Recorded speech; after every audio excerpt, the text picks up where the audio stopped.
आप सभी का एक बार फिर से स्वागत है आपके अपने यूट्यूब चैनल हक आपका पर। तो गाइस, जैसे कि आप सभी को पता है, चैनल पर आपके यूपी टेट के सभी सब्जेक्ट की प्रैक्टिस सेट की सीरीज चल रही है। और आज का जो हमारा प्रैक्टिस सेट होगा, ये हमारे यूपी टेट का मैथ्स का प्रीवियस ईयर का प्रैक्टिस सेट 7 है। अगर आप फर्स्ट टाइम चैनल पर आए हैं तो चैनल को सब्सक्राइब करें, वीडियो को लास्ट तक देखें। अगर वीडियो अच्छी लगती है तो वीडियो को लाइक करें, ज्यादा से ज्यादा शेयर करें। और अगर आपने अभी तक चैनल को सब्सक्राइब नहीं किया है तो चैनल को सब्सक्राइब करें। बिना टाइम वेस्ट करें अपने क्वेश्चन की तरफ चलते हैं, जिसमें हमारा फर्स्ट क्वेश्चन है, यदि झील की लंबाई और चौड़ाई क्रम से 40 मीटर तथा 10 मीटर हो तथा इसमें 1200 घन मीटर पानी है, तो झील की गहराई क्या है? If the length and width of a lake are 40 meter and 10 meter respectively and it contains 1200 cubic meter of water, what is the depth of lake? हमें क्या बताना है? हमें बताना है कि जो झील की गहराई कितनी है। जब हमें लंबाई दी गई है, लेंथ हमारी कितनी दी गई है? लेंथ हमारी 40 मीटर दी गई है। और ब्रेथ हमें यहाँ पर कितनी दी गई है? ब्रेथ हमें 10 मीटर दी गई है। हमसे पूछा गया है कि उसकी गहराई कितनी है। गहराई यानी उसकी हमारी हाइट कितनी है। हाइट मान लेते हैं, हमारी हाइट गिवन नहीं है, गहराई हमें गिवन नहीं है। गहराई मान ली हमने x मीटर। आगे हमसे क्वेश्चन में कहा गया है कि इसमें 1200 घन मीटर पानी है। 1200 घन मीटर पानी है झील के अंदर। तो वॉल्यूम कितना हो जाएगा? वॉल्यूम हो जाएगा हमारा 1200। तो L into B into H हमारा किसके बराबर हो जाएगा? वॉल्यूम के। और वॉल्यूम हमारा यहाँ पर गिवन है 1200। L into B into H हमारे किसके बराबर हो जाएगा? यहाँ पर 1200 के बराबर हो जाएगा। एल की वैल्यू कितनी है? लेंथ हमारी 40 है, ब्रेथ हमारी 10 है, हाइट हमने मान ली है, हाइट हमारी एक्स है। और ये किसके बराबर हो जाएगी? ये बराबर है हमारे 1200 के। तो एक्स किसके बराबर हो जाएगा? एक्स बराबर हो जाएगा हमारे 1200 और अपोन में हमारे कितना आ जाएगा? 40 गुणा 10। दो जीरो से हमारी दो जीरो कैंसिल हो जाएंगे, 4 से काटेंगे तो ये आ जाएगा हमारा एक्स किसके बराबर आ जाएगा? एक्स बराबर आ जाएगा हमारे 3 के। तो हमारी जो हाइट है, ये हमारी कितनी हो जाएगी? हाइट x बराबर 3 के है, तो हाइट हो जाएगी हमारी 3 मीटर। हमसे क्या पूछी गई थी? गहराई। गहराई हमने यहाँ पर x मानी थी, तो हमारी गहराई x की वैल्यू 3 आ गई। तो ऑप्शन सी हमारा करेक्ट आंसर है, यानी कि डेप्थ ऑफ लेक कितनी है हमारी? 3 मीटर। नेक्स्ट क्वेश्चन देखते हैं। नेक्स्ट क्वेश्चन है हमारा, एक परिमेय संख्या 5/19 इसके योज्य प्रतिलोम के गुणनफल का गुणात्मक प्रतिलोम होगा। The multiplicative inverse of the product of the rational number 5/19 and its additive inverse will be। Option A हमारा -361/25, ऑप्शन बी हमारा 361/25, ऑप्शन सी हमारा -381/25 और ऑप्शन डी है हमारा 381/25। हमें यहाँ पर क्या बताना है? एक परिमेय संख्या हमारी दी गई है 5/19, इसके योज्य प्रतिलोम के गुणनफल का गुणात्मक प्रतिलोम हमारा क्या होगा?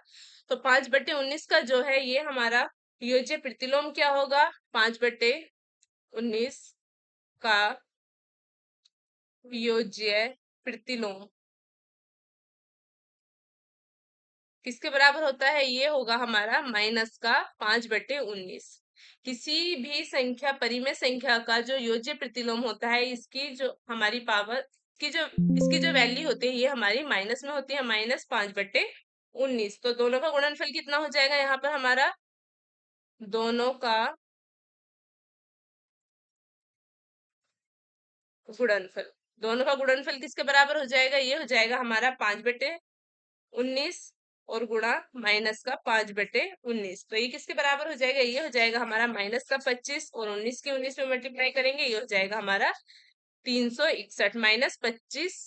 -25/361। अब हमें क्या बताना है? हमें बताना है कि गुणात्मक का प्रतिलोम क्या होगा। ये हमारा योज्य प्रतिलोम है, उसके बाद हमें क्या फाइंड करना था? उसका गुणनफल फाइंड करना था। अब हमें क्या फाइंड करना है? इसका गुणात्मक प्रतिलोम कितना होगा। इसका गुणात्मक प्रतिलोम क्या हो जाएगा? गुणात्मक प्रतिलोम यानी जो हमारा गुणनफल आया, इसका हमारा inverse.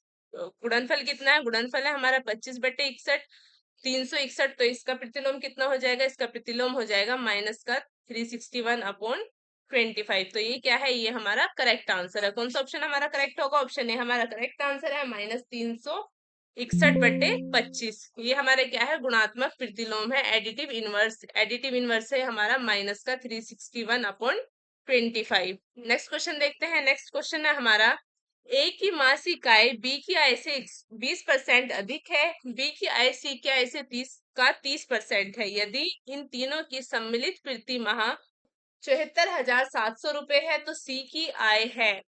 A's month income is 20% more than B's incomes and B's income is 30% of the C's income.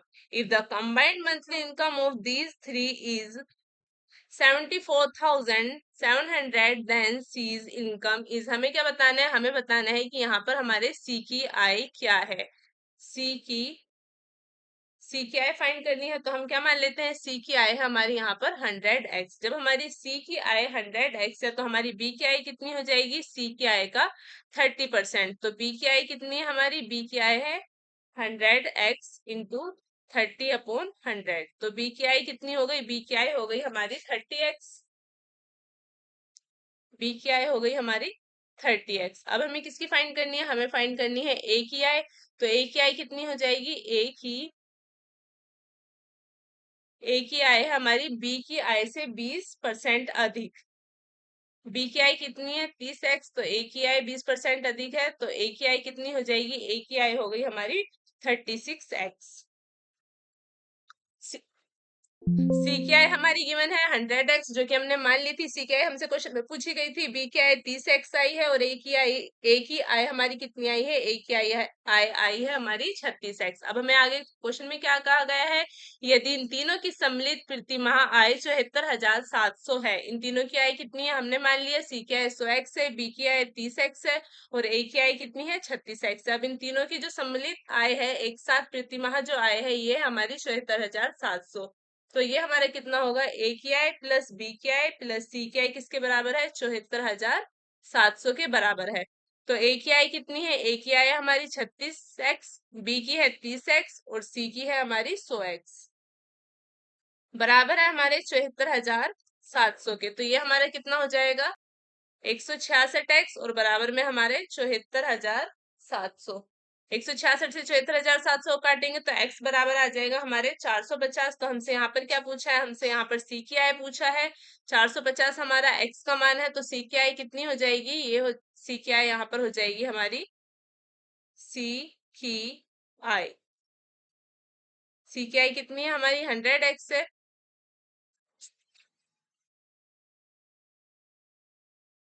x की वैल्यू कितनी है? x की वैल्यू बराबर आई है हमारे 450 के। तो सी की आई कितनी हो जाएगी? 450 गुणा 100, यानी 45,000।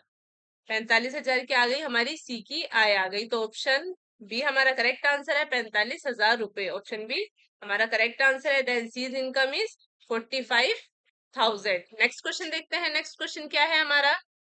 क्वेश्चन हमारा, यदि ABCD एक समचतुर्भुज है, तब if ABCD is a rhombus then. Option A हमारा AC square plus BD square बराबर होगा हमारे AB स्क्वायर के। ये जो हमारा AC का स्क्वायर है और BD का स्क्वायर हमारा है, ये किसके बराबर होगा? हमारा AB के स्क्वायर के बराबर होगा। ये ऑप्शन बी है हमारे AC का स्क्वायर प्लस BD का स्क्वायर बराबर होगा 2AB के स्क्वायर के। ऑप्शन सी है हमारा AC का स्क्वायर प्लस BD का स्क्वायर बराबर होगा 4AB स्क्वायर के। और ऑप्शन डी है हमारा AC का स्क्वायर प्लस BD का स्क्वायर बराबर है हमारा 3AB स्क्वायर के। तो हमारा क्या कहा गया है? ABCD क्या है? एक हमारा रोम्बस है, जहां पर ये क्या है? ये इसके डायगोनल है। ये डायगोनल 1 है, ये डायगोनल 2 है। दो डायगोनल है। ये इसका सेंटर है O, जहां पर हमारे दो डायगोनल मिले हैं। तो एक एंगल है हमारा OAB। तो एंगल OAB में देख लेते हैं। एंगल OAB, तो एंगल OAB में क्या हो जाएगा? AB का स्क्वायर बराबर हो जाएगा AO के स्क्वायर के, और प्लस में हमारा OB के स्क्वायर के। तो ये हो जाएगा हमारा AB का स्क्वायर किसके बराबर होगा? OA कितना है? OA जो है हमारा, ये जो दिया गया है हमें, OA किसके बराबर है? ये हमारा OA है, तो ये है हमारा हाफ ऑफ AC के, क्योंकि ये हमारी पूरी लाइन कितनी है? AC है, तो ये कितना हो जाएगा? Half of AC square. जो हमारी OB है, ये हमारा OB दिया गया है। ये वाला पॉइंट हमारा OB है, और ये हमारी पूरा डायगोनल कितना है? ये वाला पूरा डायगोनल है हमारा DB। तो ये हो जाएगा हमारा हाफ ऑफ DB के स्क्वायर के। तो AB स्क्वायर हमारा किसके बराबर हो गया? AB बराबर हो गया हमारे हाफ ऑफ AC के स्क्वायर के और हाफ ऑफ DB के स्क्वायर के। आगे सोल्व करते हैं। ये हो जाएगा हमारा AB स्क्वायर किसके बराबर हो जाएगा? AB स्क्वायर बराबर हो जाएगा हमारा AC का स्क्वायर, और अपोन में हमारा 4, और इधर हो जाएगा हमारा DB का स्क्वायर, और अपोन में हमारा 4, तो ये हो जाएगा हमारा 4ab का स्क्वायर किसके बराबर हो जाएगा, ये हो जाएगा हमारे AC के स्क्वायर के और प्लस में हमारा BD के स्क्वायर के। तो हमारा कौन सा रिलेशन करेक्ट होगा, 4ab का whole square is equals to AC का स्क्वायर और अपॉन में हमारा BD का स्क्वायर। तो हमारा कौन सा ऑप्शन करेक्ट होगा, ऑप्शन सी हमारा करेक्ट आंसर है। AC square plus BD square किसके बराबर हो जाएगा, हमारा 4ab के स्क्वायर के। ऑप्शन सी हमारा करेक्ट आंसर है। 4ab का स्क्वायर बराबर है हमारे AC के स्क्वायर के और प्लस में हमारा BD के स्क्वायर के। नेक्स्ट क्वेश्चन देखते हैं। क्वेश्चन है हमारा किन्हीं दो परिमेय संख्याओं के बीच, ऑप्शन ए हमारा कोई परिमेय संख्या नहीं होती है, ऑप्शन बी हमारा केवल एक परिमेय संख्या होती है, ऑप्शन सी हमारा अनंत परिमेय संख्या होती है और ऑप्शन डी है हमारा केवल एक परिमेय संख्या और कोई अपरिमेय संख्या नहीं होती है। Between any two rational numbers, option A हमारा there is no rational number, option B there is exactly one rational number, option C हमारा there are infinitely many rational numbers और ऑप्शन डी है हमारा there is exactly one rational number and no irrational number. तो हमारा option C correct answer है, अनंत परिमेय संख्या हो सकती है, there are infinitely many rational numbers. Next question देखते हैं। नेक्स्ट क्वेश्चन क्या है, हमारा एक एलिवेटर किसी खदान में 6 मीटर पर मिनट की गति से उतरता है। यदि एलिवेटर जमीन के स्तर से 10 मीटर ऊंचाई से उतरता है तो 350 मीटर उतरने में लगा समय है। Option A 45 minute, option B 1 घंटा 30 मिनट, ऑप्शन सी 1 घंटा और ऑप्शन डी हमारा 1 घंटा 15 minute. An elevator descends into a mine shaft at a speed of 6 meters per minute if the elevator start descending from a height of 10 meter above ground level, the time taken of descent 350 meters is, option A 45 minutes, option B 1 hour 30 minutes, option C 1 hour और option D हमारा 1 hour 50 minutes. तो हमारा जो elevator है ये 10 metre ऊंचाई से उतर रहा है और 350 मीटर अंदर उतरेगा। तो हमारी टोटल डिस्टेंस कितनी हो जाएगी, टोटल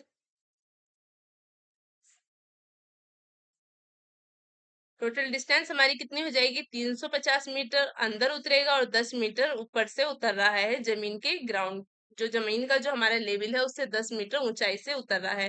तो ये हो जाएगी हमारी 360 मीटर। तो हमारा टाइम कितना लगेगा, टाइम टेकन, टाइम कितना लगेगा हमारा 360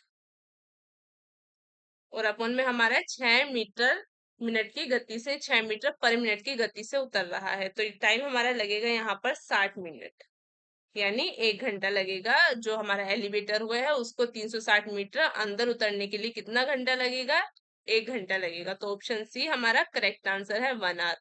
नेक्स्ट क्वेश्चन देखते हैं। तो क्वेश्चन है हमारा, ए बी एक वृत्त की जीवा है जिसकी लंबाई 10 सेंटीमीटर, यदि वृत्त की त्रिज्या 13 सेंटीमीटर हो तो केंद्र से जीवा डाले गए लंब की लंबाई है। तो हमें क्या फाइंड करना है, केंद्र से जो हमारी जीवा डाली गई है उसकी लंबाई फाइंड करना है। A B is a chord of circle with the length of 10 centimetre. ये हमारी ए बी क्या है, ये कॉर्ड है जिसकी लेंथ हमारी कितनी दी गई है, 10 सेंटीमीटर दी गई है।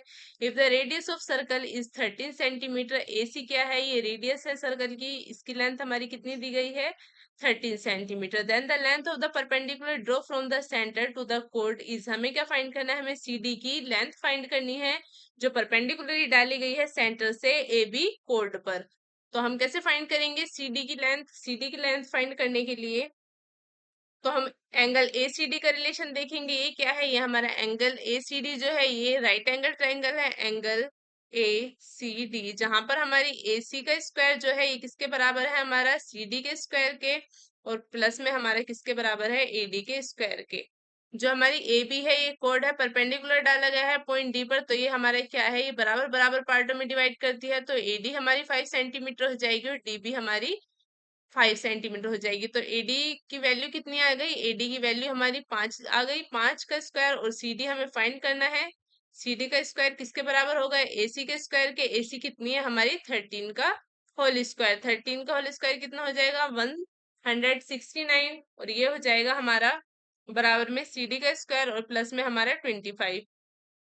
169 में से 25 माइनस करेंगे तो आ जाएगा ये हमारा 144 और बराबर में हमारा किसका आ जाएगा, सीडी का होल स्क्वायर आ जाएगा। तो सीडी हमारा किसके बराबर हो जाएगी, सीडी की वैल्यू हो जाएगी हमारी 12 सेंटीमीटर के बराबर, जो हमसे क्वेश्चन में पूछी गई थी।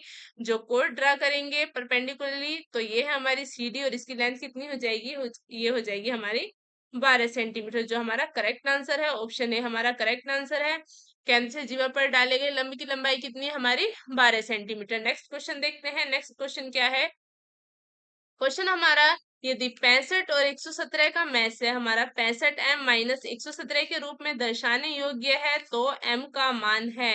Option A 4, option B 2, option C 1 और ऑप्शन डी हमारा 3।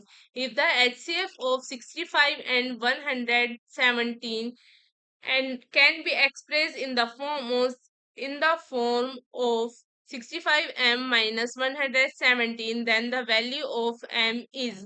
जो 65 और 117 का जो हमारा मैस है यानी जो HCF है, ये कितना है? क्वेश्चन में हमें दिया गया है ये हमारा है 65m माइनस 117, और हमारा जो रियल में 65 और 117 का मैस है ये क्या है? ये हमारा 13 है। तो हमारा 6m माइनस 117 किसके बराबर हो जाएगा? 13 के बराबर हो जाएगा। तो हमें क्या फाइंड करना है? हमें m की वैल्यू फाइंड करनी है। m की वैल्यू कितनी होगी? 65 किसके बराबर हो जाएगा हमारा? 13 प्लस 117। 13 प्लस 117 जो 6m हमारा है, ये किसके बराबर हो जाएगा? 6m बराबर हो जाएगा हमारे, सॉरी 65m, 65m बराबर हो जाएगा, यहाँ पर हमारा 65m है। 65m इज इक्वल्स टू हो जाएगा हमारा 130। तो m किसके बराबर हो जाएगा? m बराबर हो जाएगा हमारे 2 के। तो m की वैल्यू कितनी आएगी? 2 आएगी। ऑप्शन बी हमारा करेक्ट आंसर है। 65 और 117 का में से कितना है हमारा? 13 है। लेकिन क्वेश्चन में क्या दर्शाया गया है? क्वेश्चन में दर्शाया गया है हमारा 65m माइनस 117। तो हमने किसके बराबर रख दिया? 65m माइनस 117 को 13 के बराबर रख दिया। उसके बाद हमारी जो m की वैल्यू आई है, ये आई है हमारी 2, यानी ऑप्शन बी हमारा करेक्ट आंसर है। वैल्यू कितनी है m की वैल्यू आई है हमारी 2। नेक्स्ट क्वेश्चन की तरफ चलते हैं। नेक्स्ट क्वेश्चन क्या है? क्वेश्चन है हमारा, एक अच्छा गणितज्ञ होने के लिए डैश जरूरी होता है। ऑप्शन ए सवालों के उत्तर देने की तकनीक में निपुणता, ऑप्शन बी अधिकतर सूत्रों को याद करना, ऑप्शन सी बहुत जल्दी सवालों को हल करना, और ऑप्शन डी हमारा सभी अवधारणाओं को समझना, लागू करना और उनमें संबंध बनाना। To be a good mathematician is essential to.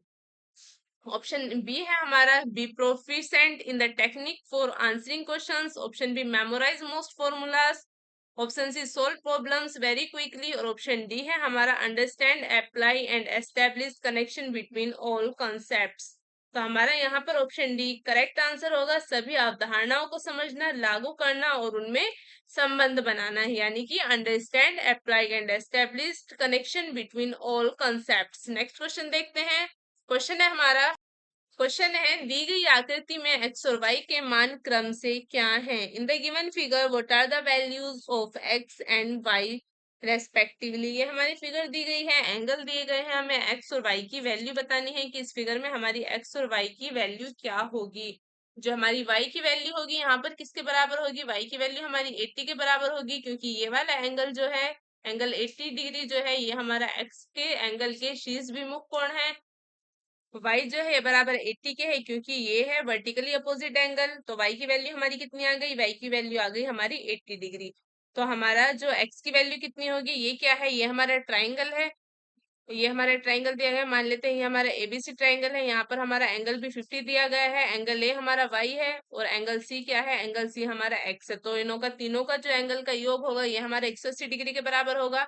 तो ये हो गया हमारा 50 एंगल ए बी सी। हमने मान लिया कि ये ट्राइंगल हमारा ट्राइंगल ए बी सी है, इसमें हमारा एंगल ए बी सी किसके बराबर हो जाएंगे? 180 डिग्री के बराबर हो जाएंगे। तो angle A plus angle B plus angle C किसके बराबर हो जाएगा? 180 डिग्री के बराबर हो जाएगा। मान लेते हैं एंगल ए की वैल्यू हमारी दी गई है y है, तो y की वैल्यू कितनी आ गई? y की वैल्यू हमारी 80 आ गई।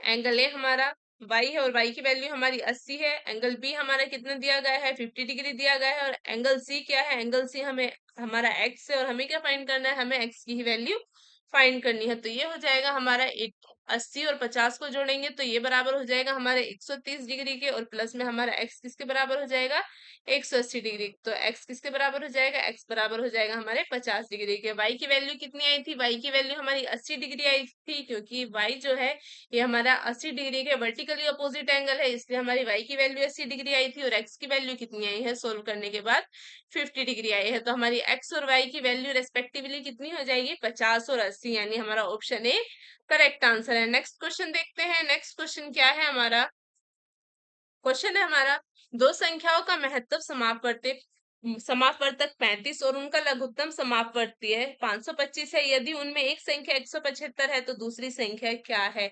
The highest common factor HCF of two numbers is 35 and their least common multiply यानी LCM is 525 if one of the number is 175। What is the other number? Option A 75, option B 85, option C 95 और option D हमारा 105। यानी option A हमारा 75 है, option B 85, option C 95 और option D हमारा 105। तो हमें क्या दिया गया है, एलसीएम और एचसीएफ हमारा गिवन है, एक संख्या हमारी दी गई है, हमें दूसरी संख्या फाइंड करनी है। रिलेशन हम कौन से लगाएंगे, LCM into HCF, LCM into HCF बराबर है हमारे पहली संख्या के और गुणा हमारी दूसरी संख्या के। तो एलसीएम कितना दिया गया है, एलसीएम हम क्वेश्चन में गिवन है, एलसीएम है हमारा 525, एचसीएफ है हमारा 35, पहली संख्या हमारी दी गई है 175, तो हमें दूसरी संख्या फाइंड करनी है। मान लेते हैं हमारी दूसरी संख्या किसके बराबर है, एक्स के बराबर है। तो ये हो जाएगा हमारा 525 गुणा 35 और अपोन में हमारा कितना हो जाएगा, अपोन में हो जाएगा हमारा 175 जो हमारा किसके बराबर है, एक्स के बराबर है। सोल्व करने के बाद हमारा ये कितना हो जाएगा, सोल्व करने के बाद आएगा हमारा 175 से 525 को काटेंगे तो ये आ जाएगा हमारे 3 के बराबर, और 3 और 35 की मल्टीप्लाई करेंगे तो ये आ जाएगा हमारा 105 किसके बराबर, एक्स के बराबर। एक्स क्या है, एक्स हमारी दूसरी संख्या है जो हमारी क्वेश्चन में हमसे पूछी गई थी, तो ऑप्शन डी हमारा करेक्ट आंसर हो जाएगा।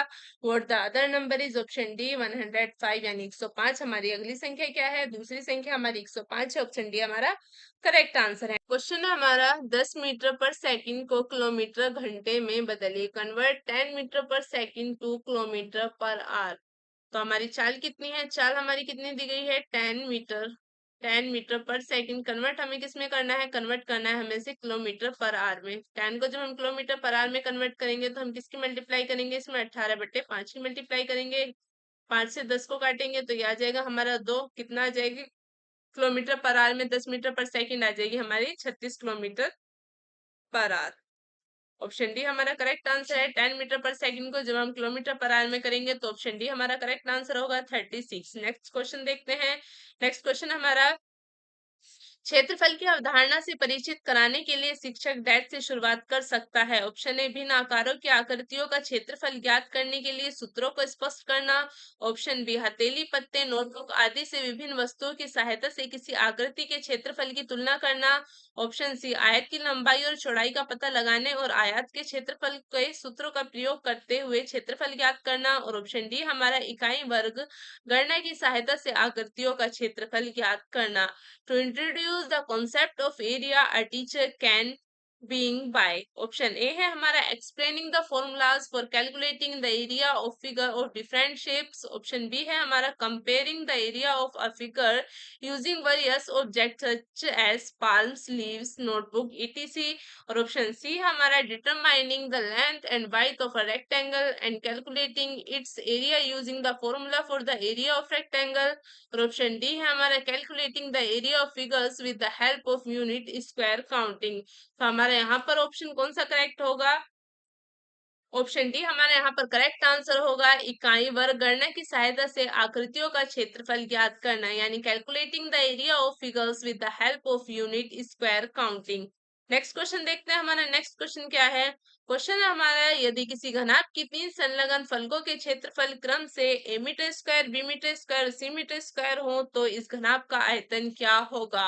If the areas of 3 adjacent face of cuboids are a metre square, b metre square and c metre square respectively then what will be the volume. Area हमें दिए गए हैं cuboid के, कितना दिया गया है, एलबी जो हमारा दिया गया है क्वेश्चन में ये हमारा a metre square, L B, B H कितना दिया गया है BH हमारा बराबर है B मीटर स्क्वायर के, और हमारा HL किसके बराबर है, HL बराबर है हमारा C मीटर स्क्वायर के। हमसे क्या पूछा गया है, यहाँ पर इसका आयतन पूछा गया है, यानी घनाभ का वॉल्यूम पूछा गया है। तो हमारा घनाभ का आयतन कितना होता है, घनाभ का आयतन, घनाभ का आयतन होता है हमारा L into B into H, या फिर ऐसे कह लेते हैं हम root L square into B square, और इंटू में हमारा एच स्क्वायर। ऐसे ऐसे भी लिख सकते हैं हम L B into B H, और इंटू में हमारा H L, root L B into B H, और इंटू में हमारा एच एल कितना है, ये हो गया हमारा ए इंटू बी इंटू सी। तो रूट में हमारा ए बी सी क्या हो गया, वॉल्यूम हो गया किसका, क्यूबिड का, जो हमसे पूछा गया था। रूट ए बी सी हमारा करेक्ट आंसर है, root A B C metre पर क्यूब, यानी ऑप्शन सी हमारा करेक्ट आंसर है। तो घनाभ का आयतन कितना होगा, घनाभ का आयतन होगा root A B C metre पर क्यूब। नेक्स्ट क्वेश्चन देखते हैं। नेक्स्ट क्वेश्चन हमारा चित्र एंगल एबीसी में, ये हमारा क्या है, एंगल एबीसी हमारा गिवन है, ये हमारा एंगल एबीसी है। एंगल बी जो है वो 70 डिग्री है, एंगल सी हमारा 60 डिग्री है। जो ई है वो बीसी का मध्य बिंदु है, जो ईसी है, ई जो है ये बीसी का मध्य बिंदु है, तथा एफ जो है वो एबी का मध्य बिंदु है। तब एंगल एफ बी का मान क्या होगा, हमें क्या बताना है, हमें यहाँ पर एंगल एफ का मान बताना है। हमें क्वेश्चन में क्या गिवन है, हमें एफ ई बी का मान बताना है, एंगल एफ ई बी का, यानी हमें एंगल ई का मान बताना है, एफ ई बी का बताना है हमें यहाँ पर मान, एंगल एफ ई बी। कैसे सोल्व करेंगे, ट्राइंगल एबीसी में जो हमारे गिवन है, ईएफ जो पैरेलल होगी ये हमारी किसके पैरेलल होगी, एसी के पैरेलल होगी। ये हमारी ईएफ है और ये हमारी एसी है, ईएफ पैरेलल होगी हमारी एसी के। जो एंगल एफ ई बी है, एफ ई बी किसके बराबर होगा, ये बराबर होगा हमारा, एंगल एफ ई बी बराबर हो जाएगा हमारे 60 डिग्री के। एंगल ई किसके बराबर हो जाएगा, एंगल ई बराबर होगा हमारा एंगल सी के, क्योंकि ईएफ जो है वो पैरेलल है हमारी एसी के। तो एंगल एफ ई बी किसके बराबर हो जाएगा, 60 डिग्री के। ऑप्शन बी हमारा करेक्ट आंसर है, 60 डिग्री। नेक्स्ट क्वेश्चन देखते हैं। नेक्स्ट क्वेश्चन क्या है, क्वेश्चन है हमारा, दो अंकों वाली संख्या के दोनों अंकों का योग 7 है, यदि संख्या में 27 जोड़ दिया जाए तो अंकों का क्रम उलट जाता है, वह संख्या है। The sum of two digit number is 7, if 27 is added to the number the order of the digit is reversed, the number is। हमसे क्या कहा गया है कि दो अंकों वाली संख्या के दोनों अंकों का योग कितना है, 7 है। तो दो अंकों वाली संख्या क्या हो गई, मान लेते हैं दो अंकों वाली संख्या हमारी 10x प्लस वाई है। जब इसमें 27 जोड़ा जाता है तो संख्या के जो अंकों का क्रम है ये उलट जाता है। इसमें जब हम 27 ऐड करेंगे 10x प्लस वाई में, जब हम 27 ऐड करेंगे तो इसका जो क्रम है संख्या का क्रम वो उलट जाएगा, ये हो जाएगा हमारा 10y प्लस में हमारा x। तो ये हो जाएगा हमारा 9y माइनस 9x, और बराबर में कितना आ जाएगा, बराबर में आ जाएगा हमारा 27। तो y माइनस एक्स किसके बराबर हो जाएगा, y माइनस एक्स बराबर हो जाएगा हमारे 27 के। और हमसे क्या कहा गया था कि दोनों अंकों संख्या के दोनों अंकों का जो योग है ये कितना है, 7 है। क्वेश्चन में हमसे कहा गया था कि दोनों y माइनस एक्स के बराबर हो जाएगा, ये भी हमारा 3 के बराबर हो जाएगा, y माइनस एक्स भी 3 के बराबर हो जाएगा, और दोनों संख्याओं का योग हमारा किसके बराबर हो जाएगा, ये हो जाएगा हमारे 7 के बराबर। तो हमें किसकी वैल्यू फाइंड करनी है, हमें यहाँ पर उन संख्या की वैल्यू बतानी है कि वो संख्या है कौन। तो y माइनस एक्स किसके बराबर हो जाएगा, 3 के, x प्लस वाई बराबर हो जाएगा हमारा 7 के। तो हमारी वैल्यू कितनी हो जाएगी, x से x हमारा कैंसिल हो जाएगा, 2y हमारा 10 के बराबर हो जाएगा, y की वैल्यू हमारी 5 आ जाएगी। तो x की वैल्यू कितनी होगी, जब हमारी y की वैल्यू यहाँ पर 5 पुट करेंगे तो x की वैल्यू कितनी आ जाएगी, x की वैल्यू आ जाएगी हमारी, x की वैल्यू हमारी 2 के बराबर आ जाएगी। y की वैल्यू 5 है, x की वैल्यू 2 है, जो हमने मूल संख्या मानी थी ये क्या थी, ये हमारी मूल संख्या थी। मूल संख्या हो गई 10x प्लस वाई।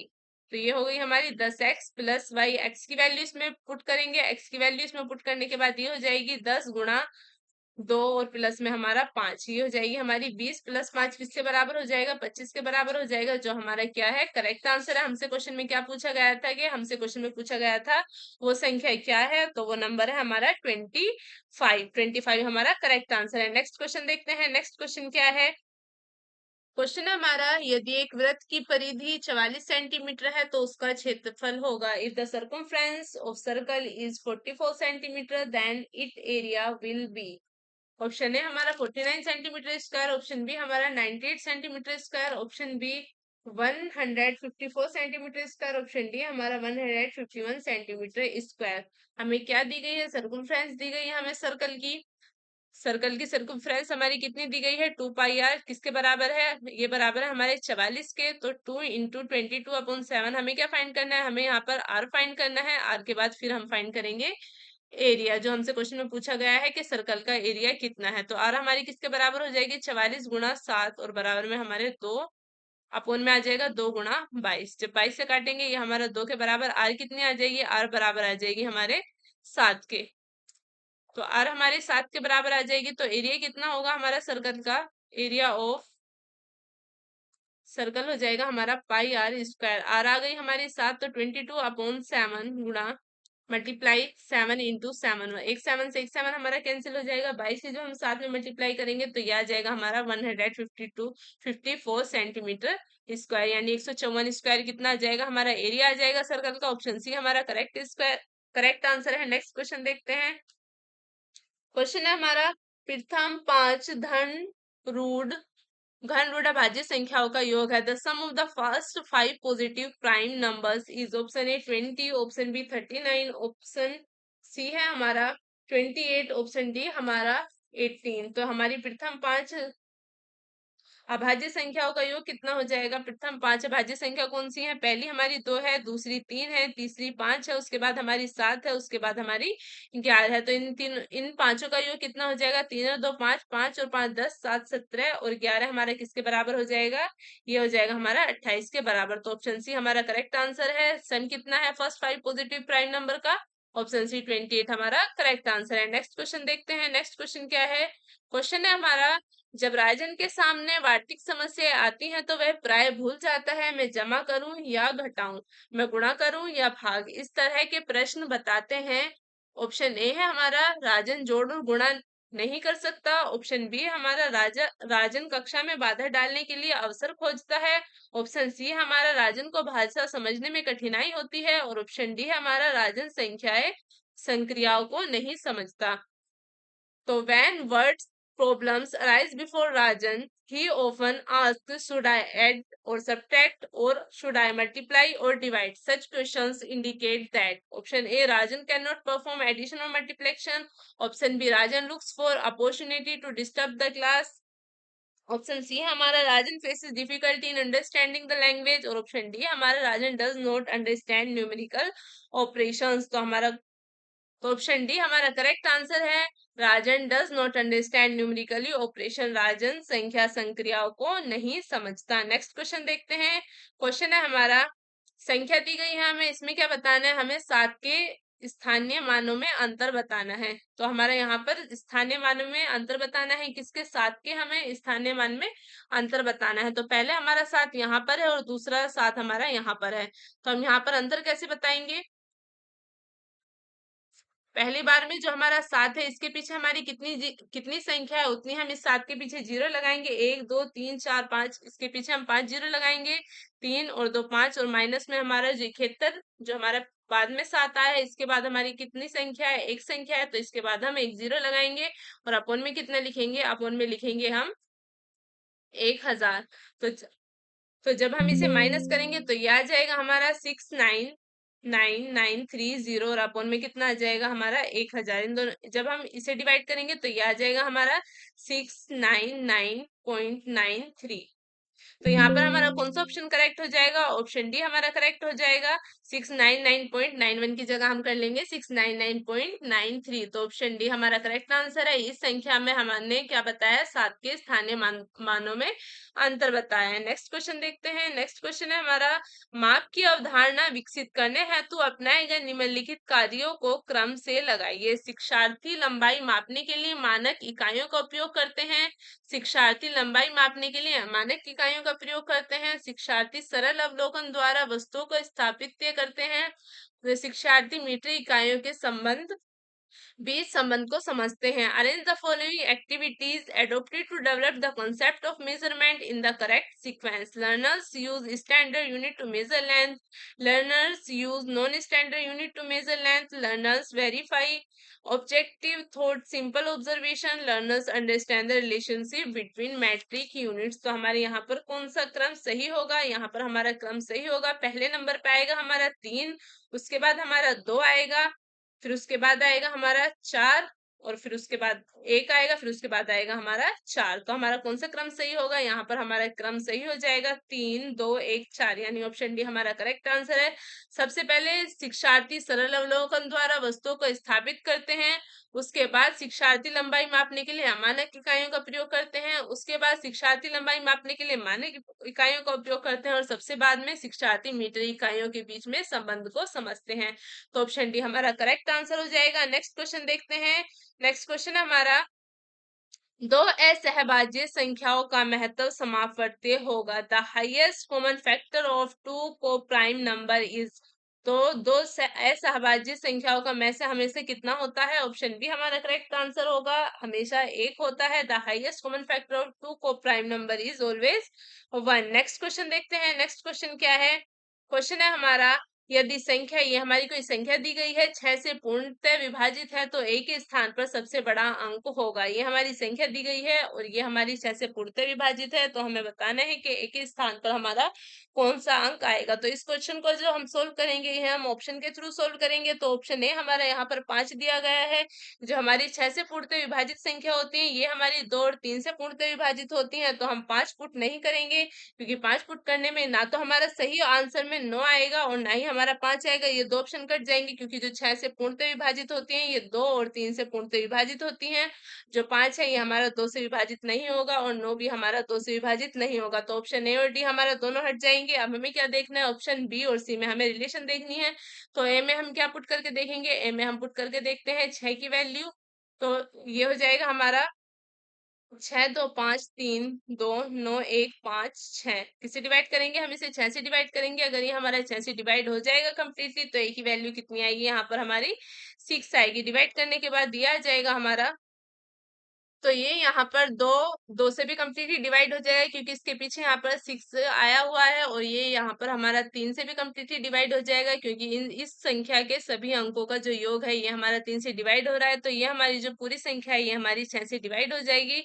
तो ऑप्शन बी हमारा करेक्ट आंसर होगा। जब हम ए की वैल्यू 6 रखते हैं तो ये संपूर्ण संख्या हमारी 6 से डिवाइड हो जाती है। नेक्स्ट क्वेश्चन देखते हैं। नेक्स्ट क्वेश्चन क्या है? क्वेश्चन है हमारा, भिन्नों का योग करते समय शिक्षक को नीचे दी गई त्रुटि ज्ञात हुई, 1/2 प्लस 1/3 बराबर 2/5। इस स्थिति में शिक्षण कार्य के रूप में क्या करना चाहिए? ऑप्शन ए लघुत्तम समापवर्ती यानी लैसे की अवधारणा को समझने में बच्चों की सहायता करें। ऑप्शन बी बच्चों से कहे कि वे अधिक से अधिक अभ्यास करें। ऑप्शन सी इसमें अधिक हस्तक्षेप नहीं करना चाहिए, क्योंकि बच्चे जैसे बड़े होंगे समझ जाएंगे। ऑप्शन डी प्रत्येक भिन्न के परिणाम का समझने में बच्चों की सहायता करें। ऑप्शन क्वेश्चन है हमारा, while teaching the addition of fraction a teacher observe the following error in this situation, what remedial actions should be taken? Option A, help the children understand the concept of least common multiply यानी LCM. Option B, ask the children to practice as much as possible. Option D, do not in, intern significantly as the children will eventually understand it is they grow older. Option D है हमारा, help the children understand the magnitude of each fraction. तो हमारे यहाँ पर कौन सा option correct होगा? Option A हमारा करेक्ट आंसर होगा, लघुत्तम समापवर्ती की अवधारणा को समझने के लिए बच्चों की सहायता करें। आज की जो प्रैक्टिस सेट के क्वेश्चंस यहाँ पर एंड होते हैं। मिलते हैं नए प्रैक्टिस सेट में नए क्वेश्चंस के साथ। अगर आपको वीडियो अच्छी लगी है तो वीडियो को लाइक करें, ज्यादा से ज्यादा शेयर करें, चैनल को सब्सक्राइब करना ना भूलें। अगर आपको वीडियो में लेकर कोई भी प्रॉब्लम है तो आप कमेंट सेक्शन में जरूर लिखें। मिलते हैं एक नए प्रैक्टिस सेट के साथ अगली वीडियो में। तब तक के लिए बाय बाय, टेक केयर।